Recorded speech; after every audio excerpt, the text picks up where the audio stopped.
வணக்கம் மக்களே.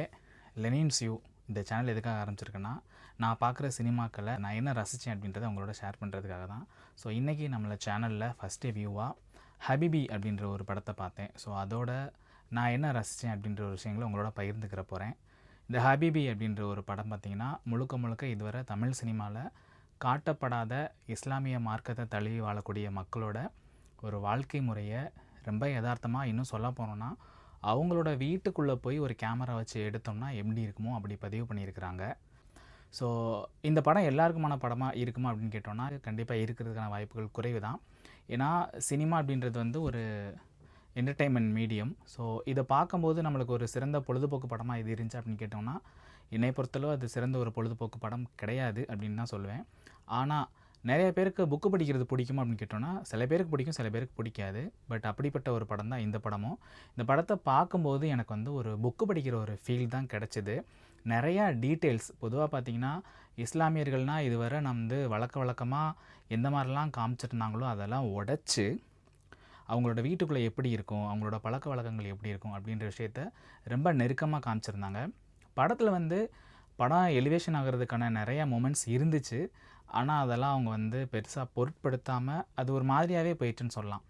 ஒரு படம் பார்க்கும்போது பொதுவாக பார்த்திங்கன்னா, நான் மொபைல் எடுத்து யூஸ் பண்ணிட்டேன்னா அந்த படத்தில் வந்து எனக்கு போர் அடிக்க ஆரம்பிச்சிச்சு அப்படின்னு சொல்லலாம். பட் இந்த படம் பார்க்கும்போது எனக்கு போரெலாம் அடிக்கலை. ஆனால் வந்து என் பக்கத்தில் உள்ள 2 பேருக்கும் போர் அடிச்சிருச்சு. ஸோ அவங்க வந்து ஒரு நார்மலாக சினிமா பார்க்க வந்த நபர்கள். நான் சினிமாவை இந்த மாதிரி சினிமாலாம் வராதா அப்படின்னு எதிர்பார்த்து இருக்கக்கூடிய ஒரு ஆள்னு வச்சுக்கலாம். ஸோ அப்படி பார்க்கும்போது எனக்கு படம் பிடிச்சிருந்துச்சி. பட் அவங்க 2 பேருக்கும் பிடிக்கல. ஆனால் அவங்களுக்கு தாய் கிழவி பிடிச்சிருந்துச்சி. நான் இந்த படமும் தாய் கிழவி மாதிரி தான் இருக்கும்னு நினச்சி போயிருந்தேன்.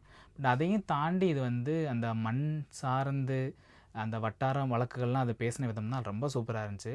சில டீட்டெயிலிங்ஸ்லாம் உண்மையாக சொல்லணுன்னா ரொம்ப ரிசர்ச் பண்ணி எடுத்துருக்குறாங்க.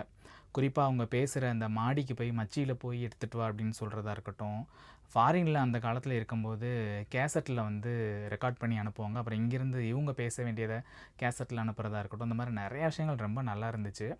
உண்மையாக சொல்லணுன்னா இது ஒரு கூட்டு குடும்பம். இந்த கூட்டு குடும்பத்தில் நெசவு தொழில் செஞ்சிட்ருக்காங்க வீட்டுக்குள்ளேயே. அந்த தொழில் வந்து டவுன் ஆகுது. ஸோ அப்போ அந்த பகுதியில் உள்ள நிறைய பேர் ஃபாரின் போகிறாங்க. அப்போ இந்த குடும்பத்தில் அண்ணன் தம்பியாக இருக்கிற 2 பேரில் ஒருத்தர் தம்பி வந்து ஃபாரின் போகிறாப்புல. அண்ணனோட மகனை சுற்றி தான் வந்து கதை வந்து பின்னப்பட்டிருந்துச்சு. ஸோ தம்பி வந்து ஃபாரின் போயிடுவாப்புல.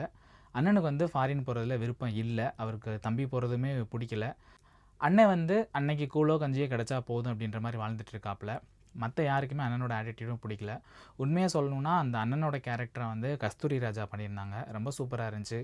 அண்ணனோட ஒய்ஃபு, தம்பியோட ஒய்ஃபு, ஹீரோ, அப்புறம் வந்து ஹீரோயினாக 2 பேர் பண்ணியிருக்காங்க. ஸோ இந்த மாதிரி சொல்லிக்கிட்டே போகலாம். எல்லாருமே சூப்பராக பண்ணியிருந்தாங்க.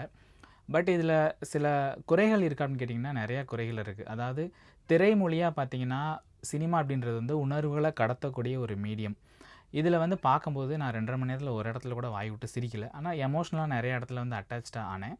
பட் என் பக்கத்தில் இருந்த 2 பேர் அட்டாச் ஆகலை. ஸோ அதை பார்க்கும்போது தான் இது எவ்வளோக்களவு டீட்டெயில்ஸ் பேசியிருந்துச்சோ, எவ்வளோக்களவு இஸ்லாமிய மார்க்கத்தை தழுவி வாழக்கூடியவங்களோட வாழ்க்கை முறையை படம் பிடிச்சு காட்டியிருந்துச்சோ, பட் ஒரு திரைப்படமாக தியேட்டருக்கு வர ஆடியன்ஸுக்கு தேவையானதை சொல்ல தவறிடுச்சோ அப்படின்றது தான் தோணுச்சு. அதுவும் குறிப்பாக சொல்லணுன்னா இன்டர்வல் பிளாக்லாம் ரொம்ப நல்லா இருந்துச்சு.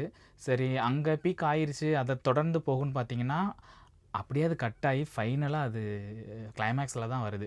ஸோ கிளைமேக்ஸில் வரும்போதும் அந்த இடத்துல பார்த்திங்கன்னா வந்து அது சாட்டிஸ்ஃபைடாக இல்லை. சம்மந்தமே இல்லாமல் எங்கேயோ போய் ஃபாரின் போகிறேன்னு சொல்லி அவர் ஏதோ ஒரு இடத்துல போய் மறுபடியும் பழைய கதையிலேயே பார்க்குறாப்புல. இதுக்கு நடுவில் 2வதாக அதாவது மேரேஜ் ஒன்று ஃபிக்ஸ் ஆகுது. அந்த மேரேஜ் ஃபிக்ஸ் ஆகும்போது அதில் ஒரு சின்ன பிரச்சனை வருது. அந்த பிரச்சனை வரும்போது நார்மலாக ஹீரோஸ் அப்படின்னு வரும்போது ஏதாவது ஒரு இடத்துல ஹீரோ வந்து அந்த ஹீரோயிசமாக ப்ரூஃப் பண்ணணும். அந்த மாதிரி ஒரு இடம் வருது. அதாவது அந்த பொண்ணு வீட்டுக்கும் மாப்பிள்ளை வீட்டுக்கும் பிரச்சனை வந்துடும். ஸோ அதனால் பொண்ணு வந்து பேசாமல் போயிடுவாங்க. இப்போ பொண்ணு இவங்களும் மீட் பண்ணக்கூடிய ஒரு தருணத்தில் ஹீரோ அந்த நேரத்தில் ஏதாவது ஹீரோயிக்காக பண்ணியிருந்தாப்புலனா இன்னும் கொஞ்சம் டச்சாக இருந்திருக்கும். நிறைய பேர் இது கன்வே ஆகிருக்கும். ரொம்ப சூப்பராக பயங்கரமாக அந்த வட்டார மொழியாக இருக்கட்டும், அந்த வட்டார பழக்க வழக்கங்களாக இருக்கட்டும், எல்லாத்தையும் பதிவு பண்ணுறதுல அதிகமாக இவங்க வந்து கான்சன்ட்ரேட் பண்ணியிருந்தாங்க. அதே நேரத்தில் திரைமொழியிலையும் ஸ்க்ரீன் ப்ளேலையும் கொஞ்சம் கான்சன்ட்ரேட் பண்ணியிருந்தாங்கன்னா கண்டிப்பாக இந்த படம் வந்து தமிழகம் முழுவதுமே பேசப்படக்கூடிய ஒரு படமாக இருந்திருக்கும் அப்படின்றது தான் என்னோடய கருத்து.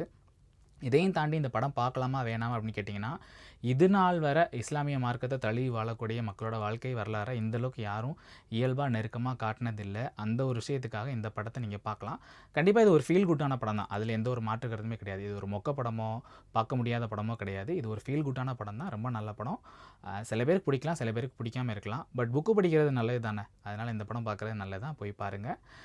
இந்த சினிமா விமர்சனம் நான் முதல் தடவையாக பண்ணியிருக்கேன். ஸோ இதில் எந்த விஷயங்கள்லாம் இம்ப்ரூவ் பண்ணால் நல்லாயிருக்கும் அப்படின்றதையும் கமெண்ட் பாக்ஸில் மறக்காமல் கமெண்ட் பண்ணுங்கள். நன்றி.